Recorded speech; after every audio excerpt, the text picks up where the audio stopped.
one filter, you want the users to be able to select records based on specific customer. What we could do is create something called a parameter first. So we're going to hit plus. Let's call this parameter name customer. This name column is just the parameter name that the generic inquiry will recognize. The schema field is that field on the data table. So we're going to have it as customer ID on the header level, so SO order. What this means is that it will enable the users to search by customer ID, and it's going to look from the sales order table. Display name is what this parameter will call on a generic inquiry available for users to see. So I'm going to save this change and go into preview.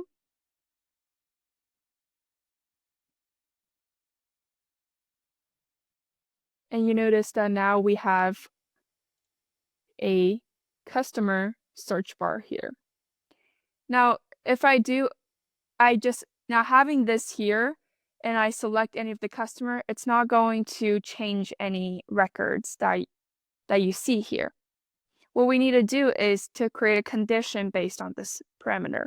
So if you go into the conditions tab, we're going to set the customer field to equal that parameter. So what we need to do is customer ID equals the customer parameter. Let's save this change. What this condition is saying is it's telling the GI to show me the records related to that specific customer that I have entered in the parameter. So let's go ahead and preview this.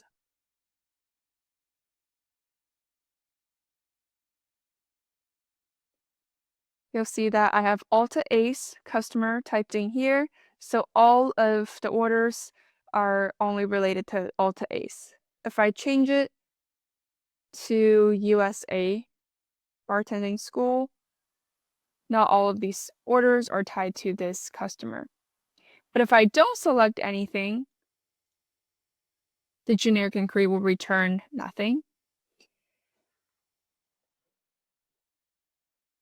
But let's say that I want all records to show up if I don't specify a customer in this parameter, then we need to add another condition to tell the GI to return that as well. So we're going to click on the plus sign. We're going to say customer is empty. And we want to change the operator to or to make this condition either or. So either the customer field is entered, or if it's empty, show me the records that matches what I'm searching up. So clicking on the preview, right now nothing is entered in the customer field. The generic inquiry returns all of the records that's in the system. But if I put in a customer name in here, now the generic inquiry only shows the records that's related to this customer. All right, so we just walked through the basics of how to create a generic inquiry with one or more data source. Once you're done with creating this generic inquiry and you're ready to make this available for users to use, you will need to publish to the UI. So once you're sure that you're done, you can hit publish to UI. The sitemap title is different from the inquiry title.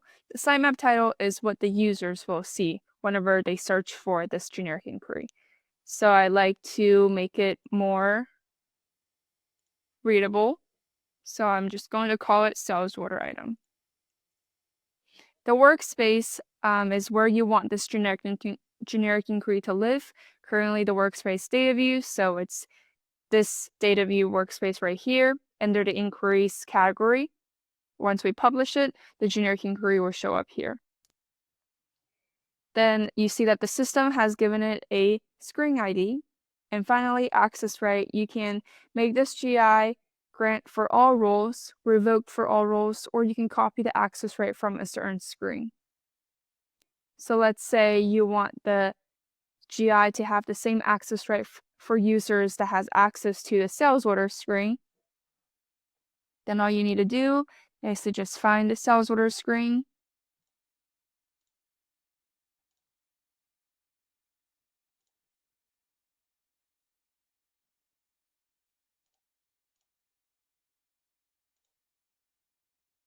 There we go.